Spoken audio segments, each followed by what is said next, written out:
In 1948, Tucker built a car with headlights that turned with the steering wheel. The federal government did not approve that same feature on a Mercedes until 2022. That is a 74-year gap. One of the cars on this list ran on Tequila at a Chrysler test drive. Another one, built in 1936, had hidden headlights 30 years before Detroit tried them again. These are 7 American cars that were at least 20 years ahead of their time. In every case, Detroit saw the future, built it, and walked away. Start with the one General Motors was most eager to forget. Number 7. The Buick Reatta. In 1988, Buick put a color touchscreen in the dashboard of a luxury sports car, 19 years before the iPhone, 24 years before Tesla made the Model S center screen famous. Buick called the system the Electronic Control Center. 9 inches of green on black picture tube. Delco Electronics started work on it in 1980. The unit ran the climate, radio, trip computer, and engine checks. You could pull live engine data through it in 1988, years before federal engine check systems became mandatory. Buick hand-built the car itself at a place called the Lansing Craft Center in Michigan. No normal assembly line. Craft stations linked by robots. Every Reatta shipped with a logbook naming the men who built it. Buick planned on 20,000 sales per year. Across 3.5 model years, they built 21,751 total. In 1990, Buick yanked the touchscreen out. Buyers said the tube took too long to warm up, too hard to learn. The company that had pushed so far ahead of what buyers were ready for had to pull its own technology back. Prices today. Decent cars run $5,000 to $7,000 at auction on Bring a Trailer. A top convertible with working electronics might reach $17,000. They are cheap because almost nobody remembers them, which is the point. The car that shipped with the future was so early that even Buick gave up on it. The Reatta and the Lansing Craft Center have largely slipped out of public memory. The next car on this list has not. What most people do not know about that car is the engineering problem. Oldsmobile quietly solved in 1966. Detroit had been running from that same problem for 29 years. Number 6. The 1966 Oldsmobile Toronado. When Oldsmobile launched the Toronado in October 1965, it became the first American front-wheel drive car built in large numbers since the Cord 812 in 1937. 29 years had passed. This was not a small car with a small engine. It had a 425 cubic inch Super Rocket V8, 385 horsepower, 475 pound-feet of torque. Top speed 135 miles per hour. Motor Trend named it Car of the Year. The engineering problem had kept Detroit off front-wheel drive for 3 decades. No automatic transmission could handle the torque. Oldsmobile solved it with a 2-inch wide Morse silent chain running on 12-inch sprockets. The torque converter drove the gears through that chain. General Motors tested the drivetrain for 1 million miles before launch. The man who pushed it through was John Belts, Oldsmobile's assistant chief engineer. Olds had quietly tested front-wheel drive since 1957. When doubters inside General Motors would not stop talking about chain failure, Belts took a Toronado up Pikes Peak and entered another one in the Baja 1000 in 1967, a luxury car in an off-road endurance race. The car worked. Oldsmobile sold roughly 41,000 units the first year, and 143,000 across the first run. General Motors promoted Belts to head of Oldsmobile in 1969. He was 43 years old. 3 years later, cancer ended his career. He was 46. Decent Toronados today trade between $16,000 and $20,000. A top example brings $40,000. The car that brought front-wheel drive back to America runs on ideas every modern drivetrain still uses. The man who fought to build it did not live to see any of it proven. The Toronado brought front-wheel drive back to Detroit after 29 years. There is a reason it took 29 years. The car that had done it first, in 1937, had been so far ahead of its rivals that no American maker could afford to copy it. Number 5. The Cord 810 and 812. In November 1935, at the New York Auto Show, the Cord Motor Company of Auburn, Indiana showed a car that would become one of the first automobiles ever chosen for the permanent design collection of the Museum of Modern Art. Walk through what was on it. Front-wheel drive, 4 constant velocity joints, flat floor. The car sat 9 inches lower than everything else on the road. Hidden headlights, cranked down by hand into the fenders. The parts came from Stinson aircraft landing lights. This was the first car in America ever to hide its headlamps. Detroit would not try it again until 1942 on a DeSoto, and would not make it common until the Corvette in 1963 and the Dodge Charger in 1966. Almost 30 years later, one-piece body and frame before the 1941 Nash. An aircraft-style dashboard with turned metal, roll-down rear-side windows, a first on any American car. The engine was a 288 cubic inch Lycoming V8, the only V8 Lycoming ever built from day one to take an optional supercharger. With the blower, 170 horsepower. Some factory cars reached 195. A Bendix electric hand gear selector ran the transmission, a small chrome lever on the steering column. You moved the lever, the car shifted itself. Cord approved the design in 1935. The company rushed the car to the line in 4 months to meet auto show deposits. Early cars overheated. Gearboxes slipped out of gear. The constant velocity joints were noisy. On August 16, 1937, E.L. Cord sold the company. The next day, production stopped. Total cars built, 2,972. 2 Cord sedans ran at the Indianapolis Motor Speedway and set a 24-hour speed record averaging over 80 miles per hour. That record stood for 17 years. The designer was a 31-year-old named Gordon Buick. He had already styled the Duesenberg Model J and the Auburn Boattail Speedster. His design team on the Cord included a 22-year-old drawing artist named Alex Tremulous. A Cord 812 supercharged cabriolet in top condition will cost you $550,000 today. A decent sportsman cabriolet trades between $200,000 and $300,000 at worldwide auctioneers and Broad Arrow. 2,972 cars. Hidden headlights 30 years early. Front-wheel drive 30 years early. In a museum. That is what Detroit was sitting on in 1936. The Cord shut down in August 1937. The 22-year-old drawing artist on that design team took what he had learned with him. 11 years later, a man named Preston Tucker hired him. Number 4. The 1948 Tucker 48. Preston Tucker built his car in Chicago, in a former Dodge Bomber plant at 7401 South Cicero Avenue. At the time, the largest building in the world under one roof. Alex Tremulous finished the exterior. The same man who had worked on the Cord team. He drew the Tucker 48 in 6 days. Walk through what the car had. A center headlight that turned with the steering wheel when you turned more than 10 degrees. A pop-out safety windshield, built to blow free in a crash instead of cutting your face. The first padded dashboard ever put on a production American car. A crash space, an open area under the dash where a front passenger could dive during a crash. A roll bar built into the roof. The engine was a 335 cubic inch rear-mounted flat 6. It came from a Franklin helicopter. Here's a fact almost nobody remembers. The first 15 Tuckers used Cord 810 transaxles pulled from scrapyards because Tucker's own transmission was not ready. The car that was supposedly 20 years ahead was running gearboxes from 11 years earlier, scavenged from scrapped Cords. In 1948, the Securities and Exchange Commission opened a fraud case against the Tucker Corporation. Tucker's Detroit rivals stood to gain. Michigan Senator Homer Ferguson publicly pushed the case.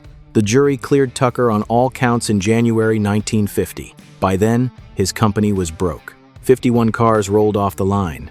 47 still exist. Most live in museums: the Henry Ford, the Peterson, the Nethercutt, the Smithsonian. A driver-quality Tucker sells for around $1.1 million today. A top example has reached $2.9 million.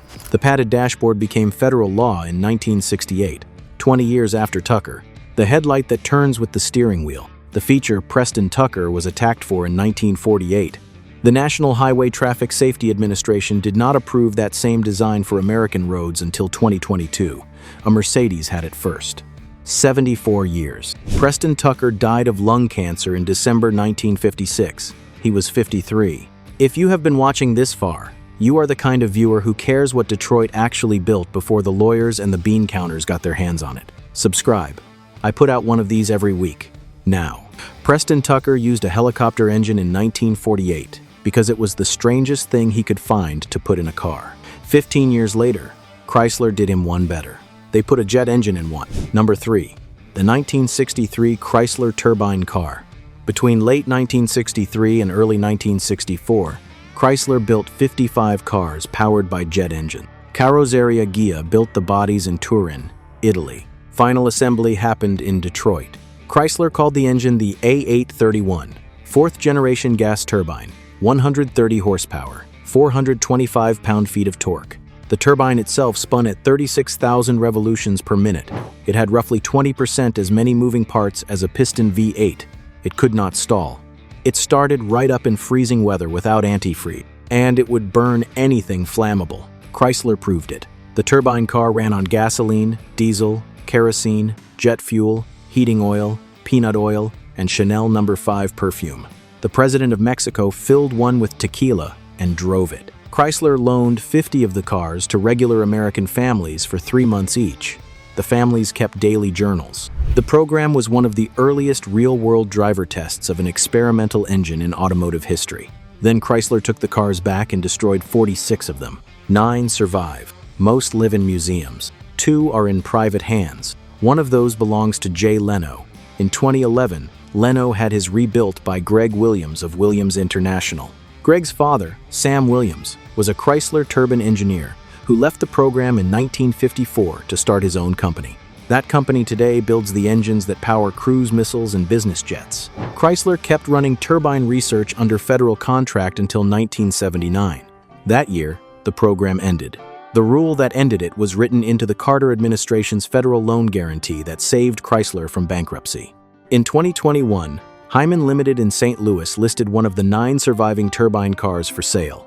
It sold within 24 hours for more than $1 million. The dealer called it the most important post-war American car sale in recent memory. Chrysler knew how to build a car that ran on tequila in 1963. They were told to stop in 1979. The federal government shut the Chrysler turbine program down. The engineers scattered. Some went to Williams International. Some stayed in Detroit. None of them ever built anything quite like it again. What comes next on this list is a different company, a different decade, and a different impossible engineering problem. What both projects have in common is that neither company could do the work in-house. Both had to farm it out. Number 2, the 1990 Corvette Z R1. In 1986, General Motors bought the British sports car company Group Lotus. The reason was not the sports cars. The reason was access to Lotus engineers. The deliverable was a new engine for the Corvette. Lotus designed an engine called the LT5, 5.7 liters, all aluminum, double overhead cams, 32 valves, 375 horsepower starting in 1990, 405 by 1993. General Motors did not trust its own Romulus, Michigan engine plant to hand-build a low-volume aluminum V8 to Lotus standard. So they farmed the LT5 out to the Mercury Marine division of Brunswick Corporation in Stillwater, Oklahoma, at 18 engines per day, by the same company that built outboard boat engines. The car had selective ride control. Driver-adjusted Bilstein shocks switched from the center console. This was the first electronic shock system ever fitted to an American production car. General Motors would not return to electronic shocks until magnetic ride control in 2003, 13 years later.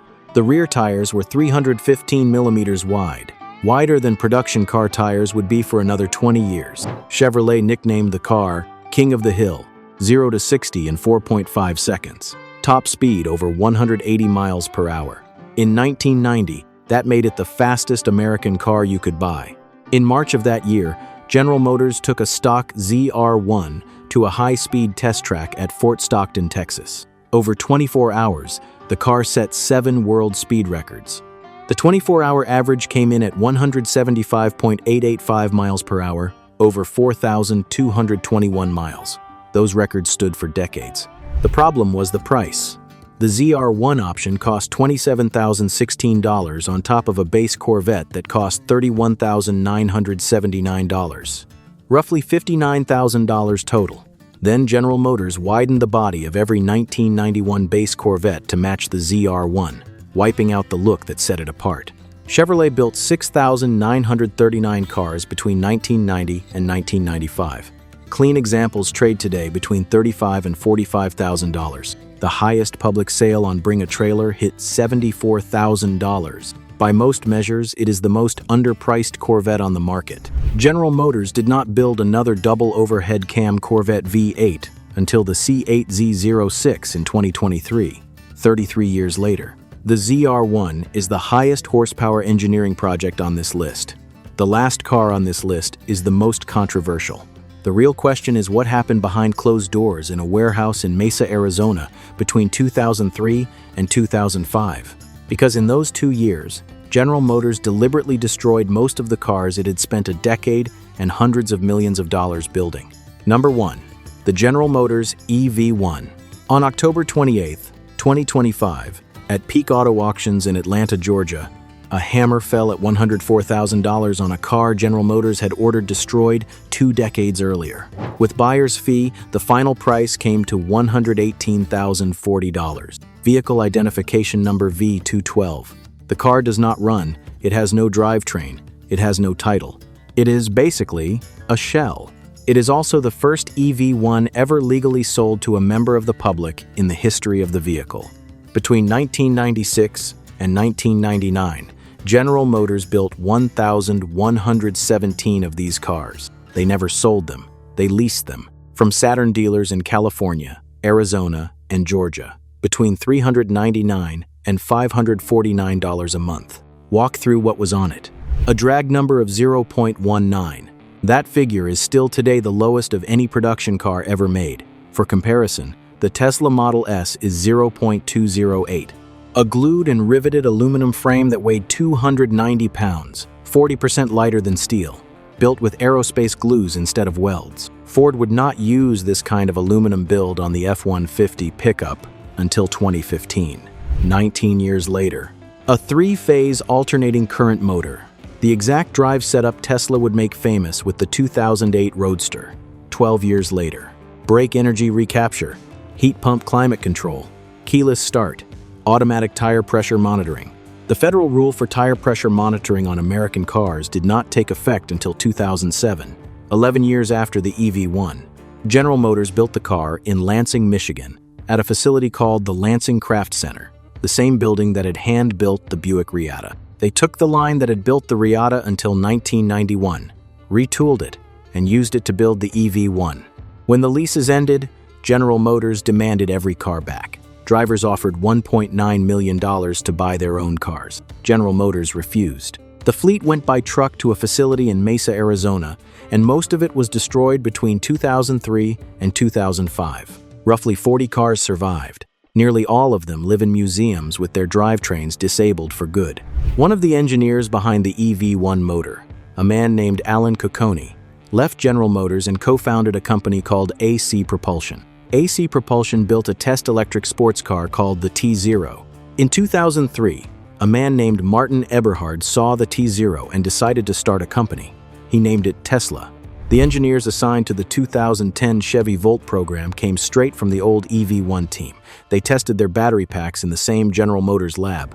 In 2025, 22 years after General Motors swore there was no market for this car, a non-running shell of one of them sold at auction in Atlanta for $118,000. 7 cars. 7 American engineering projects that got built decades before the market or the government was ready. Look at the names that keep showing up. Alex Tremulis, a 22-year-old drawing artist on the Cord in 1935. The man Preston Tucker hired to design the Tucker 48 in 1947. Later, the head of advanced styling at Ford. 1 engineer. 2 of the cars on this list. The Lansing Craft Center, a single factory in Michigan. It built the Reatta until 1991. General Motors retooled it. Then it built the EV1 until 1999. General Motors retooled it again. Then it built the Chevy SSR. 3 cars, 3 sales failures, each one more advanced than the last. The pattern is not that Detroit could not see the future. The pattern is that Detroit could see it, build it, and fail to convince the men in the accounting offices that it was worth selling. Every car on this list exists because an engineer won an argument with management. Every car on this list got shelved because the same engineer lost the next one. Front-wheel drive, jet turbines, touchscreens, hidden headlights, double overhead cam V8s, electric motors, turning headlights. American factories built all of it. American engineers designed it. Decades before Toyota or Tesla or Mercedes put any of it on a showroom floor. Detroit saw the future. Then Detroit let it go.